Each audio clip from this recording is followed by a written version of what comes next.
Bienvenue à ce cycle de conférences consacré à l'histoire de la Société Saint-Jean-Baptiste de Montréal.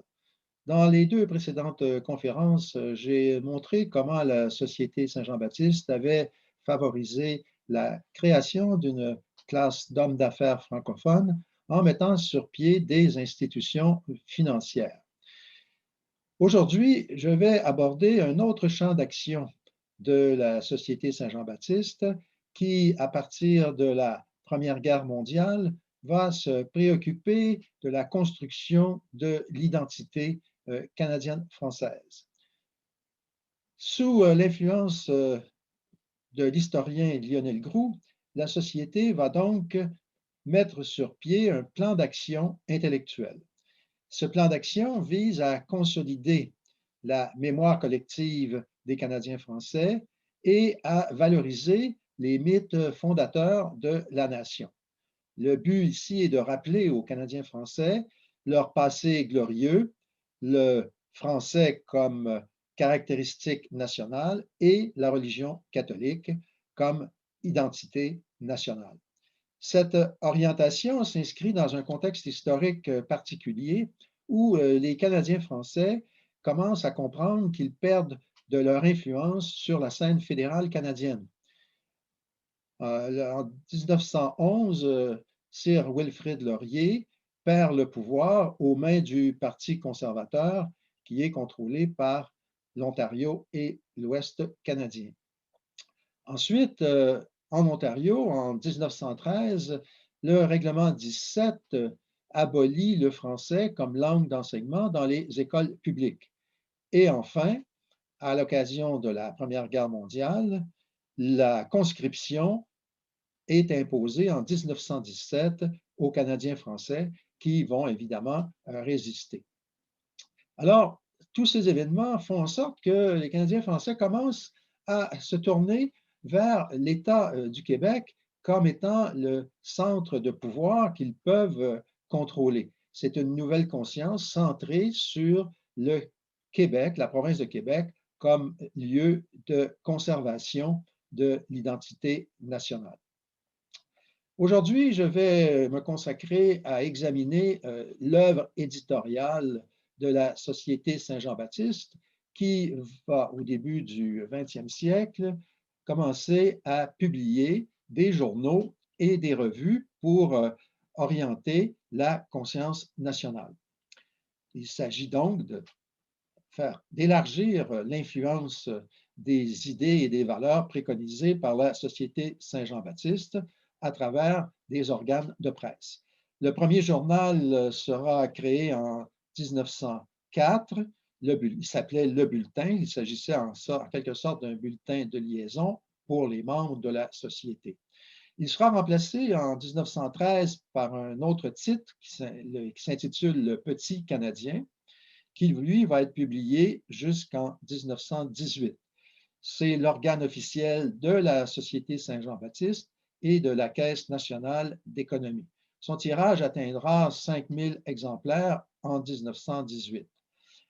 Cette publication sera ensuite remplacée par la Revue nationale qui, à partir de janvier 1919, sera publiée sous un format octavo sur 48 pages et par la suite, ce magazine va adopter une formule plutôt luxueuse puisqu'il va publier ces exemplaires sur des pages glacées et il sera abondamment illustré par des dessins et des œuvres d'art produites par des artistes canadiens.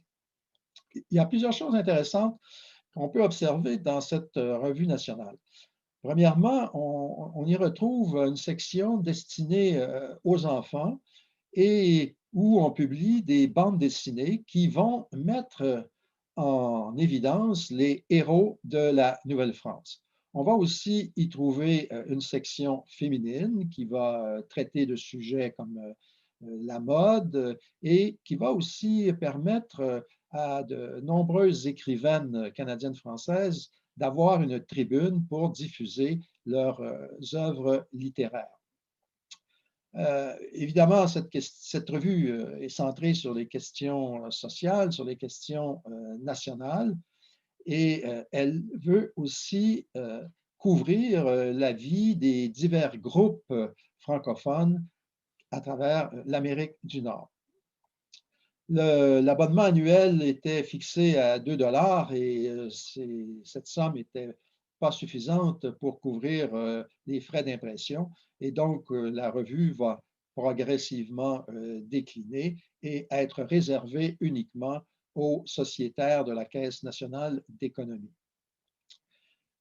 Une des préoccupations importantes que manifeste la société à cette époque, c'est de développer la conscience historique de la jeunesse. Ce n'est pas un problème nouveau, on le vit encore de nos jours, mais à cette époque, on commence à voir que les médias anglophones, en particulier américains, exercent une grande influence sur les jeunes, en particulier avec la publication de ce qu'on appelait à l'époque les comic strips, c'est-à-dire des bandes dessinées. Et l'Église et le mouvement nationaliste vont donc essayer, comme ils le disent, de contrer l'influence de ces mauvaises lectures. Alors, pour ce faire, on va publier des contes historiques destinés aux enfants, un peu sous le modèle des images d'Épinal, qui vont être centrés sur les faits et gestes des héros de la Nouvelle-France. Ces contes visent à stimuler l'amour de la patrie, la gratitude envers nos héros, la fierté du passé, et le but ultime est évidemment d'endiguer l'américanisation des esprits. Cette publication de contes historiques débute en 1919 et les principales figures qui y seront abordées sont les Saint-Martyrs canadiens, Dollard Desormeaux, Lambert Closse, Pierre Lemoine d'Iberville, Jeanne Mance, Chaumédé de Maisonneuve, Marguerite Bourgeois, Louis-Joseph Papineau. Ce qu'il faut aussi comprendre, c'est que ces petites histoires, ces récits étaient rédigés par les plumes les plus célèbres du Canada français, entre autres Lionel Groulx, l'auteur Laure Connan, Thomas Chappet, l'historien, Marie-Claire Daveluy, Égidius Fauteux et Victor Morin sont parmi les plumes les plus réputées qui contribuent à ces contes historiques. Les deux premières séries de contes seront écoulées à plus de 500 000 exemplaires. C'est donc un grand succès de librairie, d'autant plus que ces contes sont repris par des quotidiens comme Le Devoir, l'Action catholique et Le Droit d'Ottawa, ce qui leur donne une très large audience et une très grande influence. Alors, la Revue nationale qui a périclité à partir des années 1920 contenait, je l'ai déjà dit, une page réservée aux enfants. Et cette page avait beaucoup de succès. Donc, les dirigeants de la Revue nationale vont avoir l'idée de créer une nouvelle revue destinée uniquement aux enfants. En novembre 1920, on va donc lancer ce magazine qui s'appelle L'Oiseau bleu, qui est une revue mensuelle illustrée destinée à la jeunesse et qui va paraître jusqu'en 1940. Le tirage en 1932 atteindra 15 000 exemplaires. Alors, cette publication avait des visées idéologiques qui sont clairement évoquées par les dirigeants de la société. Alors, je cite ici un extrait d'un éditorial où on écrit « La société contribuerait beaucoup à la formation d'une mentalité nationale si elle publiait, en outre des contes historiques, des contes canadiens et des traits d'action et de solidarité dans le domaine des revendications nationales. » Alors, on comprend maintenant, à partir de 1920, que la postérité de la culture nationale repose sur la formation des jeunes esprits. Dans L'Oiseau bleu, les jeunes pouvaient lire des bandes dessinées comme Francine et Grain de sel. Il y avait des romans feuilletons comme Les aventures de Perrine et Charlot en Nouvelle-France. Ces aventures sont écrites par Marie-Claire Daveluy. Il y avait aussi des textes sur Mon voyage autour du monde de Phileas Lachance, qui ouvrait l'esprit des jeunes sur l'Europe, l'Afrique et l'Asie. Il y avait aussi des concours, il y avait des conseils pratiques, donc il y en avait pour tous les goûts. Et encore là, dans cette revue pour enfants, les textes sont illustrés par des dessins. Ces initiatives littéraires vont avoir un effet intéressant puisqu'ils vont offrir pour la première fois une tribune aux auteurs féminines. Et j'ai constaté que les textes de la revue sont écrits par environ 50 de femmes. Donc, c'est des textes où les femmes peuvent avoir accès à un auditoire et aussi, elles sont même payées pour écrire ces textes. On leur offre 2 par page de texte. Cette campagne de propagande intellectuelle va aussi se traduire par la création d'une maison d'édition, les éditions de la Société Saint-Jean-Baptiste, qui vont publier des ouvrages littéraires. Le tirage de chaque ouvrage est de 5000 exemplaires. Cette maison d'édition avait donc pour but de publier les œuvres primées à l'occasion d'un concours littéraire annuel qu'organisait la Société Saint-Jean-Baptiste. Et donc, au catalogue, on retrouve des titres comme La vaine foi de Laure Conant ou Histoire acadienne de Lionel Groulx. La Croix du chemin et La Corvée ont aussi connu des succès de librairie et ont dû être réédités. Enfin, dans le domaine littéraire, la Société s'occupe aussi de la diffusion du livre français dans le reste du Canada. Il s'agissait d'alimenter les communautés francophones à l'extérieur du Québec qui n'avaient pas accès à la littérature de langue française. Et donc, en 1920, on peut constater que la Société a envoyé plus de 11 000 livres pour maintenir la culture française en Ontario, en Acadie et dans l'Ouest. Elle va aussi publier en 1929 un recueil de chansons françaises intitulé Nos chansons populaires, qui fut tiré à 125 000 exemplaires et distribué gratuitement. Ici, cette opération visait à concurrencer l'influence de la chanson américaine qui prenait de plus en plus de place dans la culture populaire avec l'invention de la radio.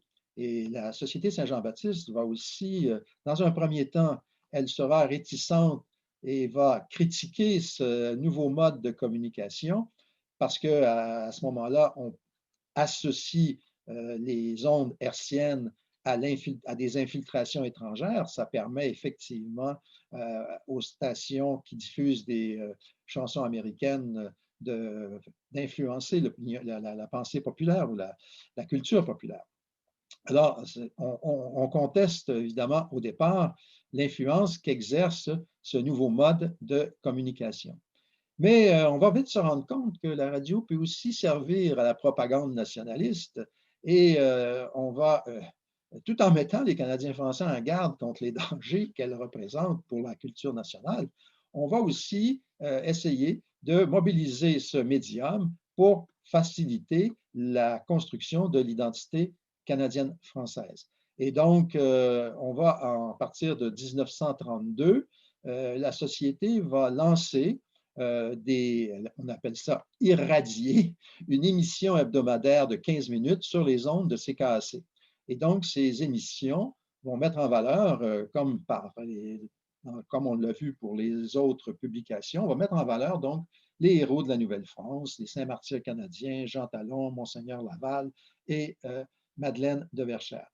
Donc, on constate à travers toutes ces initiatives qu'il y a une nouvelle prise de conscience dans les dirigeants nationalistes qui commencent à voir que la population, la culture populaire doit être alimentée par les valeurs nationales. Et on veut ainsi favoriser une meilleure identité, une identité canadienne-française qui peut résister aux influences étrangères qui se manifeste de plus en plus, non seulement sur le plan du travail où l'anglais est la langue prédominante, mais aussi dans les modes de culture et de divertissement avec l'apparition de la radio. Dans la prochaine conférence, je vais m'attaquer à un autre sujet qui est la francisation de l'espace urbain montréalais. Là encore, la société va vouloir montrer aux Canadiens français les grandes œuvres qu'ils ont réalisées et surtout leur rappeler leur appartenance nationale dans le cadre de la ville. Merci de votre attention et à la prochaine.